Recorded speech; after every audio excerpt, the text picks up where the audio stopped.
Oke baik, Assalamualaikum warahmatullahi wabarakatuh. Bapak Ibu Guru yang terhormat, jumpa lagi di channel Guru Abad 21, channelnya para guru Indonesia, konsisten menyampaikan info valid, komitmen melawan berita hoax. Nah, di video kali ini Bapak Ibu, kita akan mengulas terkait SP2D atau Surat Perintah Pencairan Dana. SP2D ini adalah dasar hukum resmi untuk realisasi anggaran pemerintah, termasuk dalam hal ini gaji 13 dan TPG bulan Mei.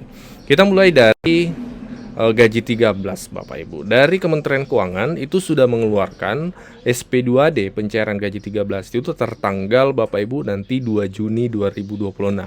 Jadi mulai 2 Juni itu gaji 13 itu sudah mulai realisasi. Baru-baru ini ada informasi nih dari Kementerian Keuangan melalui Direktorat Jenderal Perbendaharaan itu menjelaskan tentang gaji 13 ya, petunjuk teknis pelaksanaan pembayaran gaji 13 bagi aparatur negara, pensiunan, penerima pensiun, dan seterusnya. Ini poin yang menjadi fokus kita di video kali ini adalah tanggal SP2D-nya. Di sini disebutkan bahwa tanggal SP2D ya Bapak Ibu untuk gaji 13 itu tertanggal 2 Juni 2026 nanti. Ini menunjukkan bahwa mulai 2 Juni ini sudah bisa realisasi TPG, maksud kami gaji ke-13. Dan ini sejalan Bapak Ibu sinkron dengan pengumuman Taspen bahwa pencairan gaji 13 untuk pensiunan itu dimulai tanggal 2 Juni. Semoga untuk ASN terutama guru-guru ini juga mulai tanggal 2 Juni sudah mulai realisasi Bapak Ibu. Karena kalau guru-guru ini kan masing-masing Pemda yang mencairkan. Hanya memang untuk guru ini akan sedikit berbeda karena gaji ASN daerah itu dicairkan oleh Pemda masing-masing. Jadi biasanya berbeda setiap daerah. Biasanya daerah mendahulukan realisasi gaji bulanan, kemudian menyusul gaji 13. Jadi mungkin yang cair di awal itu adalah gaji bulan Juni, lalu kemudian beberapa hari berselang menyusul gaji 13 guru. Untuk TPG bulan Mei Bapak Ibu, ternyata SP2D-nya itu tertanggal 26 Mei 2026. Ini disampaikan oleh KPPN selaku penyalur TPG Bapak Ibu. Ini Bapak Ibu terposting di media sosial resminya Bapak Ibu. Ini KPPN Marisa ya. Ini adalah salah satu KPPN. Jadi Bapak Ibu perlu kita pahami KPPN itu dari Kementerian Keuangan menyampaikan melalui postingannya beberapa waktu yang lalu, ada 172 KPPN Bapak Ibu di seluruh Indonesia yang tersebar. Nah, KPPN inilah yang mencairkan Bapak Ibu. Di KPPN ini sekali lagi di bawah naungan Kementerian Keuangan. Dari KPPN Marisa menyampaikan bahwa KPPN Marisa telah menyalurkan dana tunjangan profesi guru ASN Bapak Ibu. Di sini ASN daerah yang melalui penerbitan SP2D tanggal 26 Mei ya kepada pemerintah Kabupaten Pohuwato dan Kabupaten Bualemo.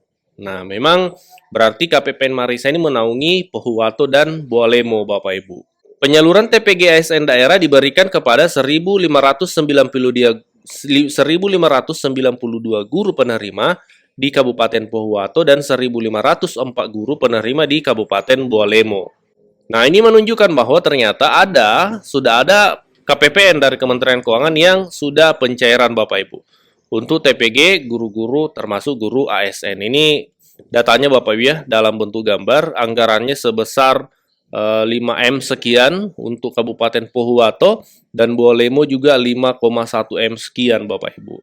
Nah, ini dari Ditjen PK Kementerian Keuangan menyampaikan bahwa itu ada 172 KPPN di daerah yang menerbitkan SPP dan SP2D. Ya, ini SP2D Surat Perintah Pencairan Dana ya untuk penyaluran langsung ke rekening guru oleh KPPN di daerah Bapak Ibu. Jadi seperti itu skemanya. Jadi sejauh ini Bapak Ibu rangkumannya hingga tanggal 28 Mei ini ya terpantau baru KPPN Marisa yang sudah pencairan untuk guru-guru ASN TPG Mei ya.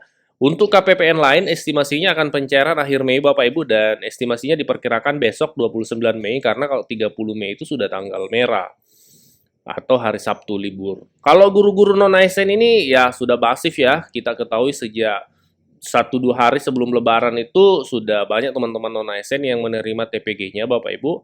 Ya memang kalau teman-teman non-ASN ini penyalurnya adalah bukan KPPN Kementerian Keuangan, tapi dari Puslapdik Kementerian Pendidikan. Jadi dia tidak lintas kementerian. Nah, ini bisa jadi menjadi salah satu penyebab sehingga dari TPG non-ASN ini lebih tanda kutip lebih cepat. Kenapa? Karena ya diterbitkan SKTP oleh Kementerian Pendidikan dan disiarkan juga di bawah naungan Kementerian Keuangan. tidak lintas kementerian, seperti itu. Ini banyak ya postingan dari teman-teman guru yang menyatakan sudah menerima TPG bulan Mei-nya untuk non-ASN. Tadi untuk ASN terpantau baru 2 kabupaten tersebut, Bapak Ibu. Gaji ke-13 ASN sesuai dengan PP 9 2026, targetnya sebesar 55 triliun, dan gaji ASN ke-13 itu kan diharapkan bisa diberikan di bulan teman-teman media cetak, media elektronik. Saya didampingi oleh Pak Ferry, Deputi, Pak Haryo, Pak Ellen, terutama terkait dengan pengumuman dari hasil BPS yang tadi diumumkan jam 11. Kita lihat di tengah dinamika global yang masih mencari keseimbangan baru, ekonomi Indonesia tumbuh baik di luar ekspektasi dari berbagai lembaga, di mana di kuartal pertama pertumbuhan ekonomi kita mencapai 5,61%. Nah, pertumbuhan kita yang 5,61% ini adalah tumbuh di atas beberapa negara G20. Memang dari G20 ini yang belum keluar India, tetapi di antara negara yang keluar termasuk China, Singapura, Korsel, Arab Saudi, Amerika Serikat, kita yang tertinggi.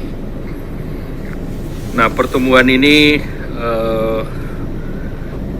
merupakan pertumbuhan yang memang pemerintah siapkan dengan berbagai kebijakan, terutama dalam rangka kemarin Hari Raya Lebaran. Kemudian kalau kita lihat konsumsi rumah tangga masih menjadi penggerak utama dengan pertumbuhan 5,52%, dan ini semakin menegaskan bahwa momentum daripada Ramadan dan Idul Fitri serta pelepasan mobilitas itu meningkat dengan tinggi. Di kuartal pertama juga kita lihat belanja pemerintah tumbuh tinggi di angka 21,81%, di mana ini angkanya sekitar 815 triliun. Ini di atas rata-rata historis, dan tentu ini didorong oleh beberapa program belanja kementerian lembaga, termasuk MBG sampai dengan Maret 51 triliun. Kemudian stimulasi daripada diskon tarif, THR, dan untuk ASN realisasi sebesar 51,65 triliun, serta dari pihak swasta maupun ojol.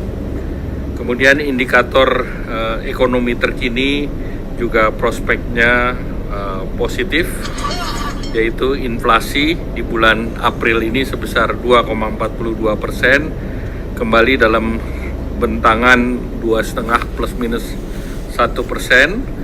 Kemudian indeks keyakinan konsumen di angka 122,9. Kemudian neraca dagang juga di angka 3,32 billion, dan ini surplus 71 bulan berturut-turut. Dari posisi credit growth, ini dana pihak ketiga juga meningkat ke 13,55% secara year on year, dan pertumbuhan kredit sebesar 9,49% secara year on year juga. Nah, kalau kita lihat indikator sosial juga terus membaik. Sepanjang Februari 2025 sampai Februari 2026, penyerapan tenaga kerja bertambah sebesar 1,89 juta, sehingga total jumlah orang yang bekerja sebesar 147,67 juta, dan tingkat pengangguran terbuka menurun dari 4,76% di Februari 2025 menjadi 4,68% di Februari 2026. Capaian ini memperkuat kualitas pertumbuhan ekonomi, di samping penurunan angka kemiskinan sebesar 8,25% di September 25 dan rasio Gini 0,363 juga di September 2025. Sepanjang triwulan 1, berbagai stimulus dan kebijakan pemerintah mampu mendorong pertumbuhan dan menjadi bantalan terhadap dampak gejolak global, yaitu salah satunya adalah diskon tarif transportasi di Idul Fitri. Penumpang kereta api ekonomi naik sebesar 7,6% secara year on year, angkutan laut naik 2,56% year on year, angkutan penyeberangan naik 13,7% year on year, dan realisasi subsidi sebesar 169 miliar. Dari kredit program KUR di kuartal pertama, capaiannya adalah 96,18 triliun, dan ini merupakan 34,41% daripada target. Kemudian kredit Alsintan itu 55,92 miliar, ini 23,19% dari target. Kemudian kredit industri padat karya sebesar 82,93% atau 15% dari target, dan kredit program perumahan mencapai 14,92 triliun dan ini 42,89% dari target. Nah, kebijakan fiskal akan dioptimalkan untuk menjaga momentum pencapaian target pertumbuhan di tahun 2026 sebesar 5,4% dan menjadi buffer terhadap gejolak ekonomi global, antara lain gaji ke-13 ASN sesuai dengan PP 9 2026, targetnya sebesar 55 triliun. Kemudian akselerasi bantuan pangan April-Juni sebesar 33,2 juta keluarga penerima manfaat. Sebelum lanjut, kami menyampaikan kabar baik bahwa telah rilis produk digital terbaru kami, yaitu 200 template PowerPoint siap pakai untuk guru. Guru-guru kan sering tuh butuh PowerPoint untuk memaparkan materi di kelas. Namun kadang bingung karena PowerPoint-nya kurang menarik, flat, dan tidak variatif. Nah, 200 template PowerPoint siap pakai ini akan membantu guru-guru sehingga Bapak Ibu tidak perlu mendesain dari awal, sudah ada template-nya, tinggal Bapak Ibu sesuaikan. Ini cocok untuk semua jenjang ya, mulai dari TK, SD, SMP, SMA, sederajat Bapak Ibu. Jadi Bapak Ibu cuma sekali beli bisa dipakai seterusnya sampai Bapak Ibu pensiun. Jadi silahkan dipesan 200 template PowerPoint siap pakai untuk guru ini di nomor WA admin kami 0823 1332 0383.